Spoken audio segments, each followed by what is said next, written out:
Madame, Monsieur, bonsoir et bienvenue dans le 20h de TFM. Dans l'actualité de ce mardi, des cas de dengue prolifèrent dans le nord du Sénégal. Le médecin en chef de Richard Toll lance une alerte. Plus de détails dans un instant. Tension sociale au centre hospitalier de Ourossogui. Des agents du SUTSAS s'opposent à une prime accordée au directeur de l'établissement. Ce dernier se défend. On vous explique tout dans cette édition. L'actualité, c'est aussi la pénurie d'eau à Mbour. Plusieurs quartiers souffrent du manque d'eau.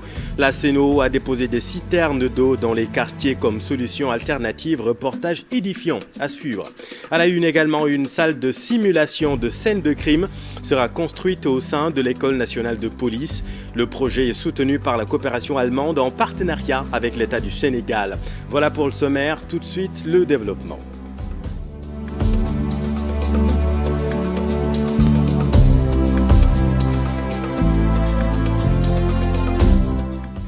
La dengue sévit dans le nord du Sénégal. Près de 50 cas sont recensés.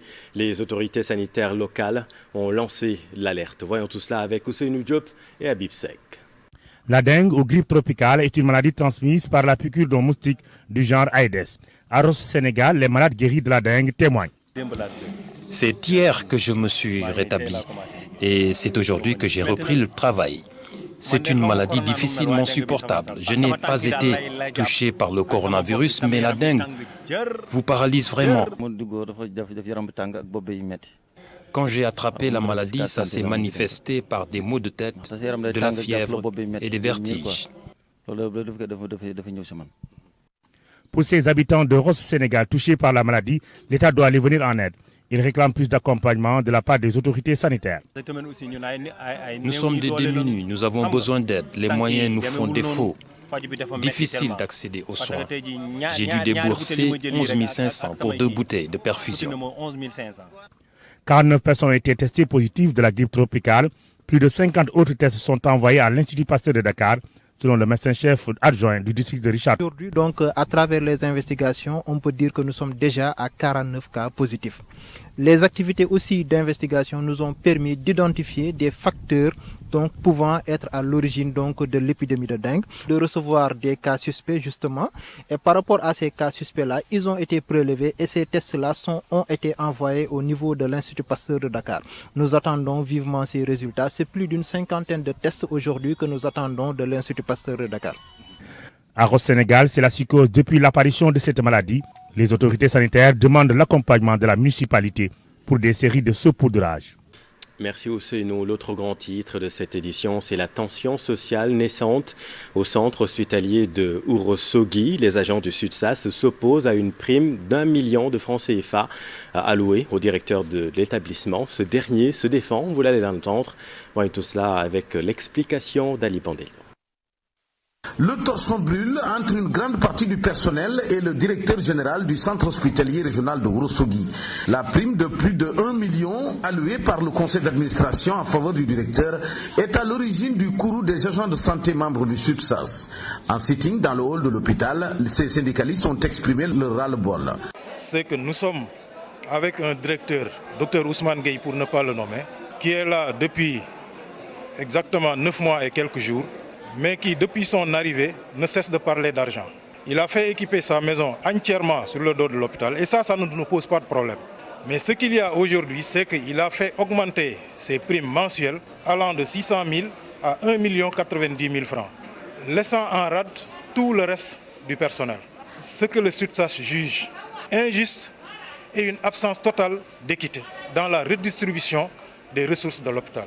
Et cela, il l'a fait en complicité avec le conseil d'administration. Ce conseil qui nous déplorons fortement son attitude, parce que malgré les différentes alertes du SUTSAS, ce conseil a jugé, en tout cas opportun à son niveau, de valider cette proposition à la même jusqu'à proposer une rétroactivité dans le paiement de ces.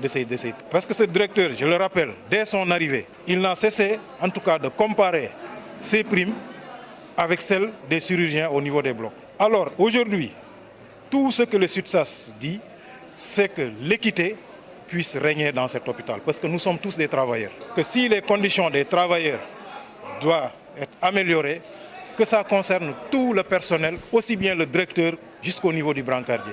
C'est tout notre problème. On est là, on est prêt à aller jusqu'au bout, jusqu'à ce que l'équité et la justice règnent dans cet hôpital.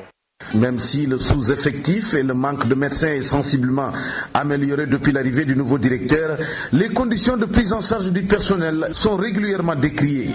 Et cela malgré les ressources additionnelles générées par la mise en service du scanner.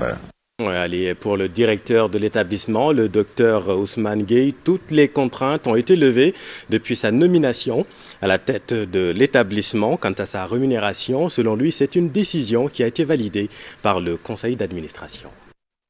Moi, à mon arrivée, j'ai rédigé un document portant un diagnostic situationnel. J'ai inscrit tous les mots que j'ai pu recenser dans l'hôpital.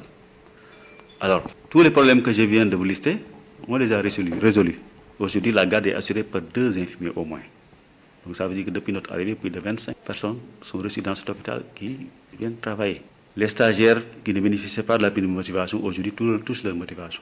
Les primes de garde et d'astreinte sont entrées en jeu depuis, de même que les logements des surveillants de service. Alors, il est arrivé à un moment où le conseil d'administration s'était réuni le 13 août 2021 pour la modification budgétaire.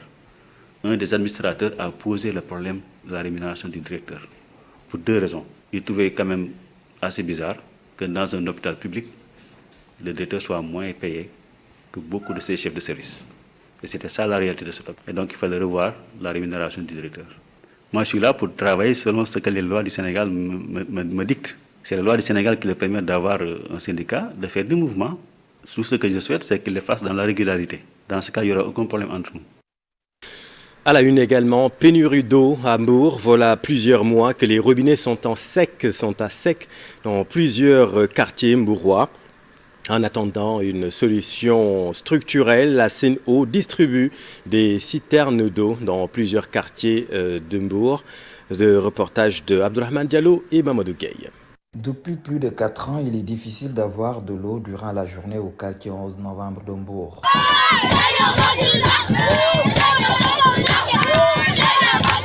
Mais ces derniers jours, les robinets ne coulent plus. On passait à chercher l'eau de 22h à 0h, mais maintenant c'est devenu beaucoup plus difficile. Mais moi qui vous parle, je reste des nuits sans dormir pour juste trouver l'eau pour ma famille. Et c'est pas que moi seul, c'est presque dans tout le quartier. Tout le monde va chercher l'eau la nuit, on ne parvient pas à dormir, on passe des nuits blanches à chercher de l'eau. Un autre quartier, nous sommes à Tiossé-Est. Ici aussi, les robinets n'ont plus leur raison d'être. Dans ce quartier, depuis des mois, les habitants font la croix et la bannière pour trouver le liquide précieux. Ce qui est plus étonnant dans cette affaire, on n'a pas d'eau, mais les factures sont excessivement chères. Une chose qu'on n'arrive pas à expliquer. Depuis 3 mois, on n'a pas d'eau, on n'arrive pas à faire le linge, on n'arrive pas à se laver. On est obligé de dépenser beaucoup d'argent pour trouver de l'eau. Contacter les responsables de Sen'Eau disaient être à pied d'œuvre pour résoudre ce problème, mais en attendant, ils distribuent des citernes d'eau dans les différents quartiers impactés. Merci Abdourahmane. Grogne des pêcheurs et mareyeurs de Differ dans la région de Fatick.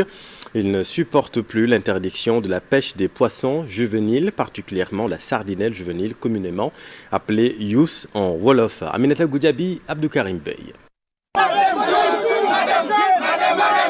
Eux, ils l'appellent yous. C'est une juvénile de sardinelle de moins de 18 cm, interdite de pêche à Differ. Et pourtant, selon ces mareyeurs et pêcheurs, c'est toléré dans d'autres localités du Sénégal, d'où leur colère. Donc on ne peut pas comprendre, dans un même pays, qu'on autorise des gens à pêcher ce qu'on appelle le yous et qu'on l'interdise à Differ. Le yous, c'est un poisson, le petit poisson, le poisson pélagique, qu'on appelle yaboy, donc c'est nous. Donc on l'interdit à Differ et pourtant on les autorise dans les autres zones de débarquement. À Dakar, on les a autorisés, on n'arrive pas à comprendre que ce poisson que je vous ai dit tout à l'heure là, le yaboy, le yous, que ça soit interdit à Differ et autorisé à Joal, autorisé à Mbour, autorisé à Bargny. La période d'interdiction de la pêche nocturne est aussi plus longue à Differ que sur les autres quais de pêche, d'après ces manifestants. C'est l'interdiction de la pêche nocturne qu'on nous a imposée parce que nous pensons qu'on nous a imposé ça. Nous la dénonçons et nous ne sommes pas d'accord aussi sur ça. Toutes ces restrictions ralentissent les activités économiques autour du quai de pêche de Differ. nañ ko ak seen kër dem ñibbi dama ne Diène Diouf ak Lang John nañ fi jóge ca nam gëne gaaw. Diène Diouf, dont le nom est scandé par ces pêcheurs en colère, est le chef du service des pêches de Differ. Il s'étonne de cette manifestation. Selon lui, il ne fait qu'appliquer les lois qui régissent le code de la pêche. Il y a un soubassement juridique qu'on appelle le code de la pêche, des dispositions qu'il accepte et des dispositions qu'il n'accepte pas pour quand même la gestion durable des ressources. Donc on est là pour sauvegarder quand même ce code, cette loi de 2015, qui dit que chaque espèce doit avoir une taille telle pour être capturée. L'espèce qu'ils ont visée, c'est la sardinelle. Avec le code de 2015, minimum 18 cm. Parce que la recherche a prouvé que, avec cette taille, au moins, il y a production. Mais en deçà, il n'y a pas de reproduction. Donc on n'est pas venu pour, comme ça, interdire. Non, c'est le code de la pêche que nous appliquons ici à Differ. On n'est pas à Dakar, on n'est pas à Joal, on n'est pas à Hambourg. Nous gérons Differ. Le sit-in a démarré sur le quai de pêche de Differ, mais il a été déplacé jusque devant le service des pêches de Differ. Et des heurts ont été évités de justesse. Merci beaucoup Aminata. Et puis tout est bien qui finit bien. Les concessionnaires du nettoiement ont levé leur mot d'ordre de grève et ils ont trouvé un compromis avec le directeur général de l'UCG. Les opérations de nettoiement devraient reprendre d'ailleurs dès cette nuit. Écoutons à ce propos Nongo Fall, secrétaire général Société Transport et de Commerce. On a décidé de lever le mot d'ordre de grève à partir de ce jour-là. Même la nuit, il y aurait des camions qui interviendront sur le secteur. Heureusement que Dieu fait, M. Thiam nous est revenu, M. Mastiam, pour nous dire que il a décroché de l'État 2 milliards de francs qu'il va mettre incessamment sur nos mains dans 48 heures. Nous avons contacté ceux qui nous donnaient du gasoil, ceux qui nous prêtaient du gasoil. Il est d'accord sur le principe, donc nous sommes obligés de reprendre le travail à partir d'aujourd'hui, dans la nuit d'aujourd'hui. Et puis un nouveau site pour les mécaniciens occupant l'ancienne piste. Ils seront bientôt recasés à Diamniadio. Seulement, les principaux concernés sont partagés entre crainte et optimisme. Aminata Baresso et Modou Diop. Le sujet fait craindre. Difficile de l'aborder avec ces mécaniciens sur le point d'être déplacés vers Diamniadio. Pour le moment, aucune date n'est arrêtée. Je me prépare tout de même. Le ministre ne nous a pas encore fixé de délai. Il est venu à discuter avec nous et nous sommes tombés d'accord. Le reste, nous sommes à l'écoute. Il faudrait que les autorités nous accordent un délai de 6 mois maximum. Elhaj Malik Fall fait partie des premiers occupants du site. Son garage y est aménagé depuis une quinzaine d'années. Je me suis rendu sur le site de Diamniadio. J'espère tout simplement que les promesses seront tenues. Sur ce site, environ 420 mécaniciens s'activent.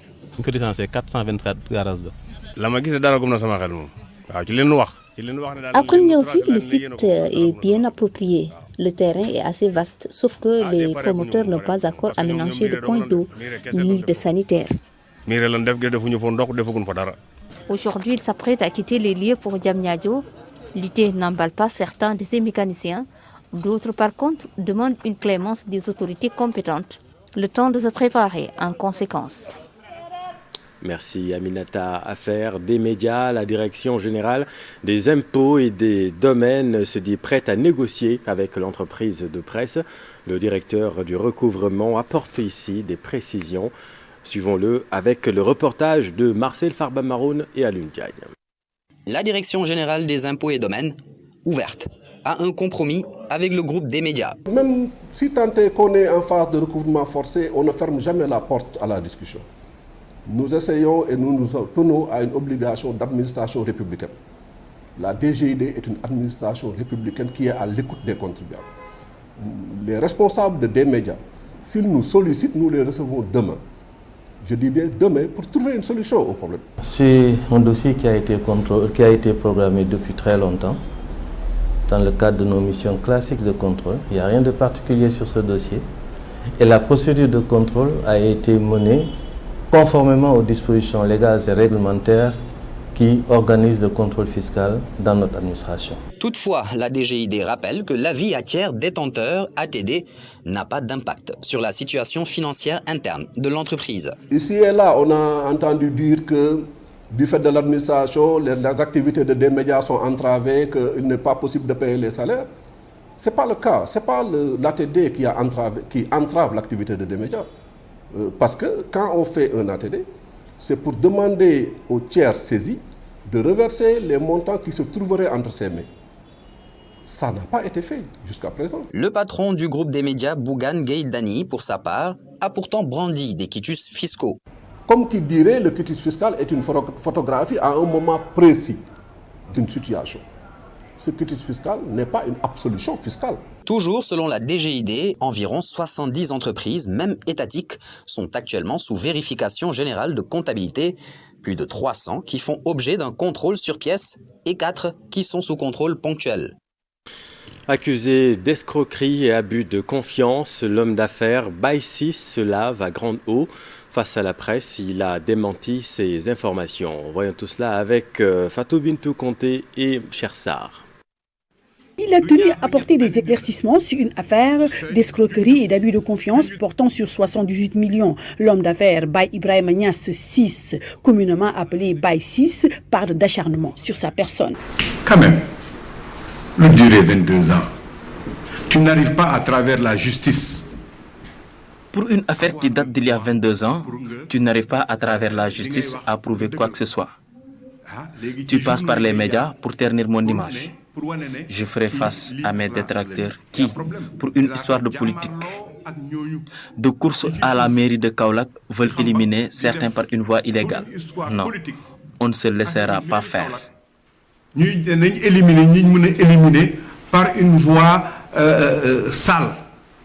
Nous, on ne descendra jamais dans les caniveaux. Ces conseillers, cette histoire de 78 millions avec la société GreatNet Computer date de plus d'une vingtaine d'années. Le délibéré était d'ailleurs assorti d'une ordonnance de non-lieu en date du 25 juin 2004. Cela veut dire quoi? Cela veut dire que cette décision qui dit qu'il n'y a même pas d'indice pour poursuivre Baye 6 est une décision devenue aujourd'hui définitive. Donc où est-ce qu'on tire un article ou une décision de justice qui condamne Baye 6 pour abus de confiance ou escroquerie? Où est-ce qu'on tire ça? Ces avocats précisent qu'aucun bien de l'homme d'affaires n'a été aussi saisi. D'ailleurs, ils mettent au défi quiconque de le prouver. Nous mettons au défi les auteurs de ces articles de nous apporter la preuve qu'un seul bien immatriculé au nom de Baye 6 est aujourd'hui en train d'être saisi.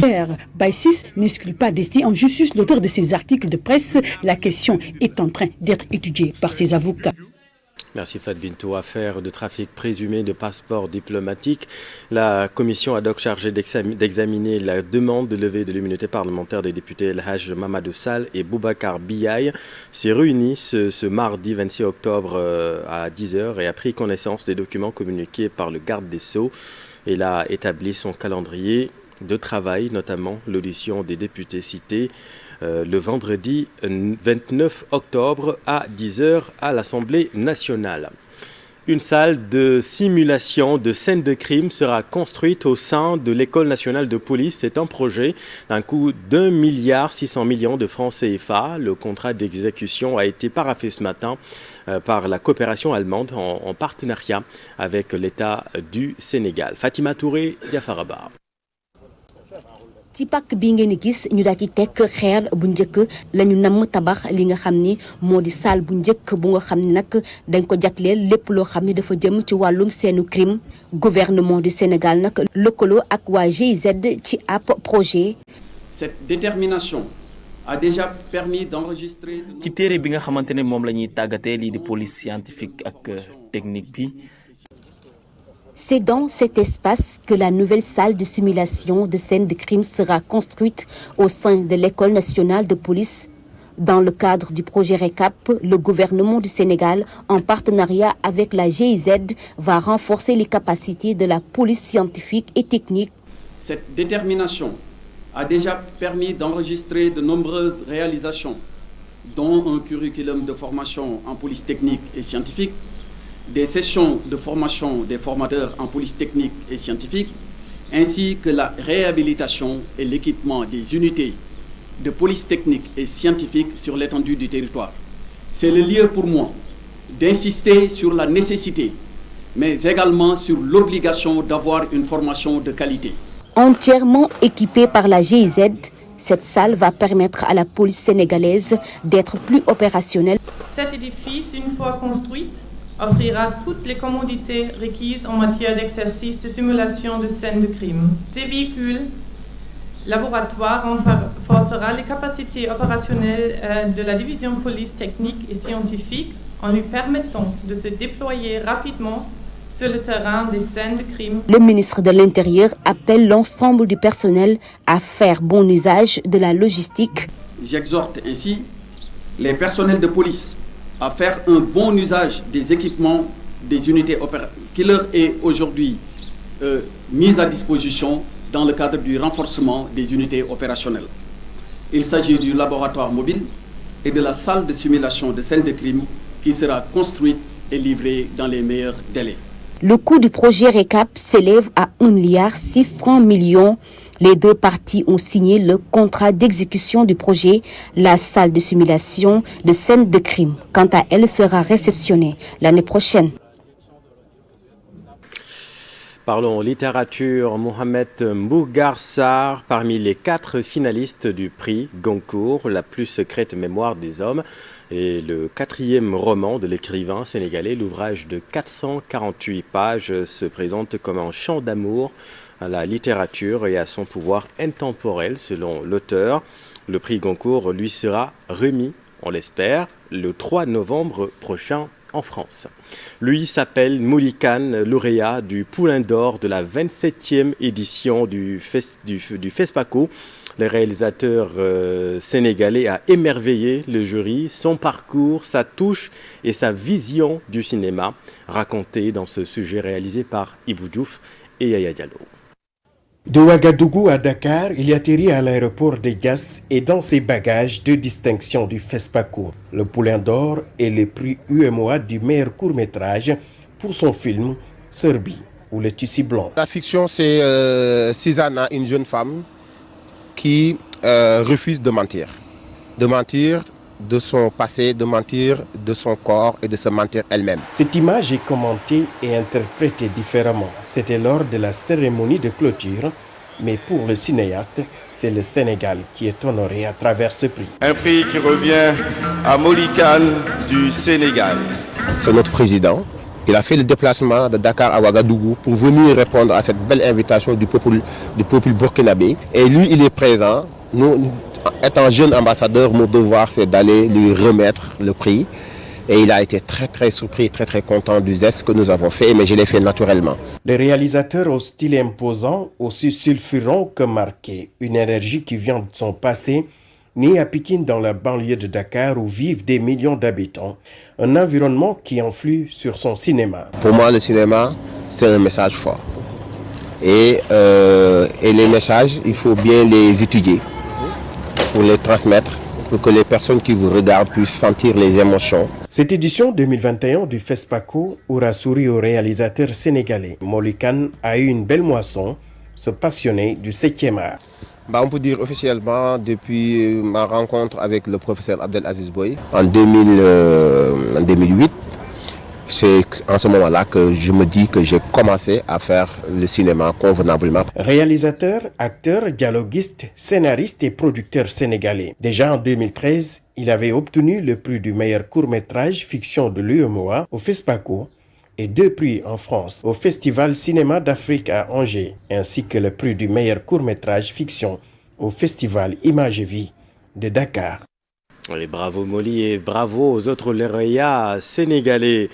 L'actualité religieuse, cérémonie officielle du Gamou de Niassane, le porte-parole du Khalif Serigne Abdourahmane Kounta a fustigé les attaques contre les chefs religieux. Le Khalif a appelé à la revalorisation de nos valeurs. Cher Anta Diop, c'est la tire.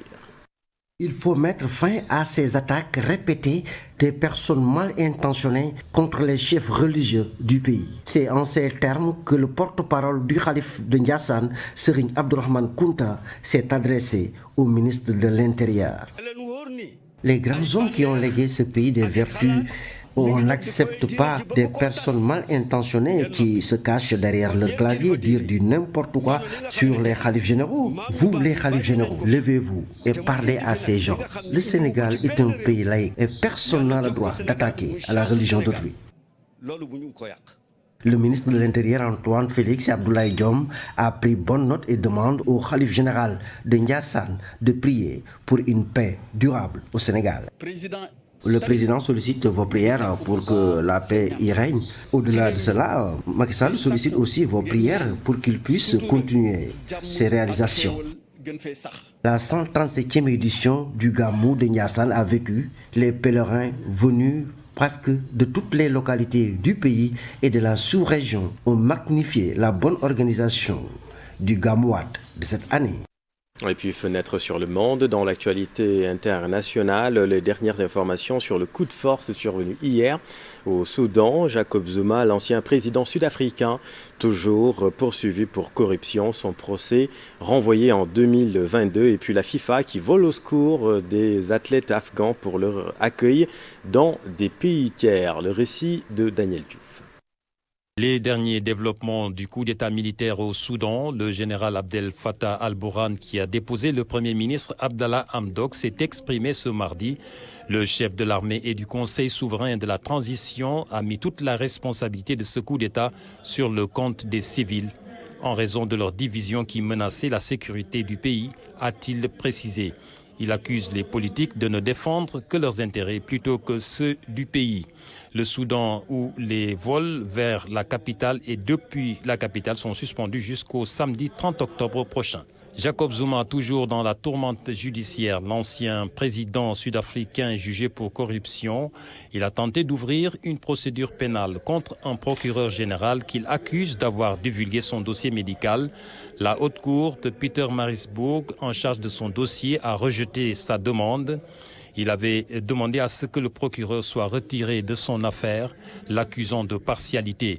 La demande de l'ancien chef de l'État sud-africain est rejetée, ouvrant ainsi la voie à la poursuite du procès pour corruption. Le procès se poursuivra le 11 avril 2022, a déclaré le juge. Et puis, la communauté internationale doit intensifier ses efforts pour aider les athlètes afghans à être relogés dans des pays tiers après le retour du pouvoir des talibans en août dernier en Afghanistan. C'est ce qu'a déclaré à l'AFP le président de la FIFA, Gianni Infantino. Plus de 150 athlètes afghans, parmi lesquels 50 footballeuses, ont été évacués courant octobre vers le Qatar avec leurs familles, en coordination avec la FIFA. Mais ces centaines d'athlètes se trouvent toujours en Afghanistan et ne demandent qu'à partir. Je demande vraiment à tous les gouvernements en Europe et dans le reste du monde de nous aider à obtenir un nouveau foyer pour ceux qui ont déjà été évacués, a déclaré Gianni Infantino à l'AFP lors d'un entretien à Doha. Merci Daniel. Dans l'actualité sportive, football féminin, les Lions se sont baladés face aux Libériennes, battues facilement 6-0 pour pouvoir défier les Maliennes au prochain match. Un adversaire pas imbattable selon le sélectionneur du Sénégal, Mam Moussa Cissé, que voici. Nous avons demandé aux filles de poser le jeu, de jouer sur leurs valeurs, de mettre le ballon à terre, d'essayer d'écarter le jeu, d'essayer de trouver des intervalles, essayer de tirer sur les côtés pour essayer de permettre à nos joueuses de la deuxième ligne de plonger. Ce qu'on a eu déjà sur les 4 premiers buts de la première période, c'est quasiment le même scénario. On a écarté, on a joué côté opposé et ça nous a permis de marquer 4 buts. En deuxième période, on a aussi essayé de mettre sur le même tempo pour marquer 2 autres buts. Après, on a essayé de faire tourner l'effectif pour permettre aux joueurs aussi d'avoir un peu de temps. Donc, mes convictions, que si on joue bien, on a la possibilité de battre n'importe quelle équipe. La preuve, cette équipe-là, on l'a battue il y a 1 an lors du tournoi. Ça veut dire qu'elle n'est pas infaillible. Maintenant, nous allons nous concentrer sur notre travail, essayer de monter notre niveau de jeu, parce que ce groupe-là, il est jeune, mais il a du potentiel, et on va continuer à travailler pour être au rendez-vous et pouvoir passer le cap malien, Inch'Allah, au mois de février. Et dans l'actualité sportive toujours, le Sénégal démarrera les éliminatoires du mondial masculin 2023 au mois de février 2022. Le reste de l'actu sport, c'est dans le round-up de Cheikh Sadibou Diarra. Basketball pour démarrer. Le Sénégal connaît le mois retenu pour le premier tour des qualifications au mondial masculin 2023, zone Afrique. C'est en février 2022 pour les Lions qui se trouvent dans le groupe D en compagnie du Kenya, de l'Égypte et de la République démocratique du Congo. La fin des éliminatoires est prévue en février 2023. Seuls 5 des 16 pays en compétition vont représenter l'Afrique à la Coupe du Monde du 25 août au 10 septembre 2023 au Japon, Indonésie et Philippines. Passons au handball. Frédéric Boujan, le nouveau sélectionneur de l'équipe nationale masculine du Sénégal, a convoqué 19 Lions pour le premier stage de la préparation de la CAN 2022. Un seul local parmi eux, le sociétaire de l'ASFA, Matar Baldé. Le stage va se dérouler du 1er au 6 novembre à Cherbourg, en France. En attendant, l'équipe nationale féminine de football est qualifiée au 3e tour qualificatif de la CAN 2022 au Maroc. Au 2e tour retour, les Lions ont étrié les Libériennes sur le score de 6-0. Le Sénégal va rencontrer au prochain tour le vainqueur du duel Mali-Guinée. Pendant ce temps, Maître Augustin Senghor, président de la Fédération sénégalaise de football, réaffirme l'objectif du Sénégal à la CAN 2021 au Cameroun dans une entrevue parue dans le quotidien sportif Record. Remporter le titre pour la première fois, une ambition nationale à assumer. À la CAN 2021, les listes des sélections vont être élargies à 28 jours au lieu de 23. Une décision de la CAF pour éviter aux équipes nationales d'être décimées en cas de multiples tests positifs au Covid-19. Toutefois, les fédérations vont être tenues de prendre en charge le coût du voyage, de même que l'hébergement des jours supplémentaires. Pour la liste définitive de 23 jours pour la compétition, où la présence des supporters est en grande discussion entre la CAF et le Cameroun. Merci cher, voilà c'est la fin de cette édition, merci infiniment de l'avoir suivi. L'info continue dans un instant, vous avez rendez-vous avec Pape Djibril Fall pour la dernière partie de Soir d'Info. Restez avec nous, vous êtes au bon endroit, bonne soirée.